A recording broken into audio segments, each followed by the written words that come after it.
Back to Michael. Michael, let me just ask you a big picture here today. The defense counsel, he called Kyle Rittenhouse to testify in his own defense. So, do you think it worked?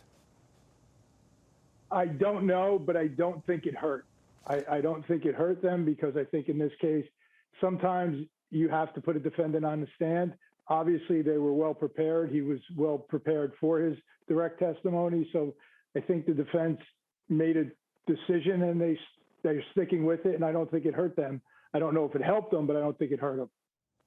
Did he have to take the stand, do you think, in this case, in a case like this? Do the jurors expect the defendant to tell them what happened, to tell them about his state of mind? And even though they'll be instructed that you can't hold a defendant's silence against him or her, are they expecting it in a case like this?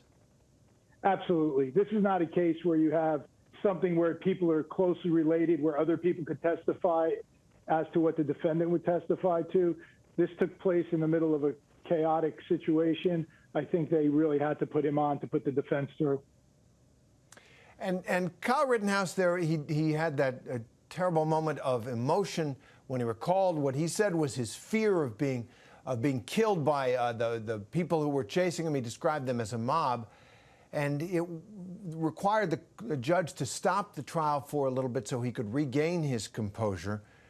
On cross-examination by the prosecution, really no tears at all. Is that something jurors fairly might draw an inference from, or is that just something to be expected?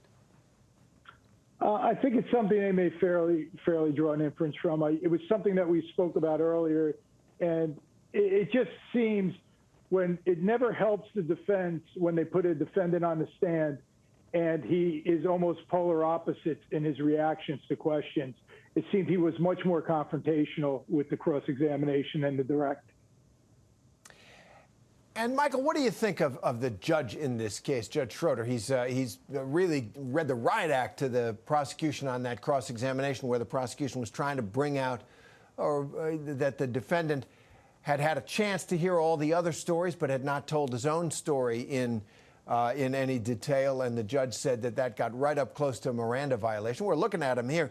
He's a character up there on the bench. He really goes after the prosecutor there. And, what's it like when you're dealing with a judge who's, can get heated like that? Well, listen, being sometimes a person who lets my emotions take over, especially when you're in court, it's understandable. I may not agree with everything this judge says or the way he says it, but he obviously seems to be a judge who has a lot of experience. It seems he's been in courtrooms before, not just as a judge. So he understands the whole rhythm of a trial.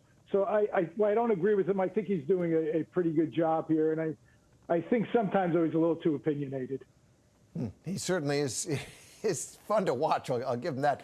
But let me get very serious here about the cross-examination of the defendant. That is really an incredibly high-pressure moment for a prosecutor.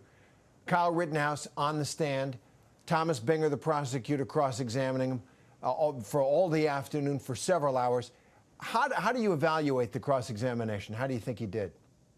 I think he did an excellent job. And, you bring out a very good point, Terry. I'm a former prosecutor. As defense attorneys, we constantly cross-examine. It's an art, and it takes a long time to develop.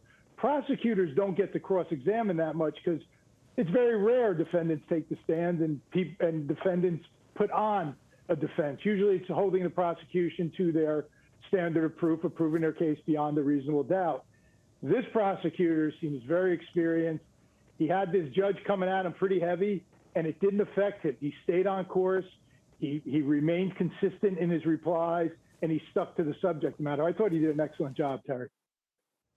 All right, Michael Koribanics, we really appreciate you being with us this afternoon. Your insight, your experience on both sides of the criminal defense and criminal prosecution experience there, and the clarity with which you are able to explain things to us. We really appreciate you being with us. Thank you very much. Next time you remember my last name. Koribanics, I got it now. Thanks for the little people in my ear. Thanks very much.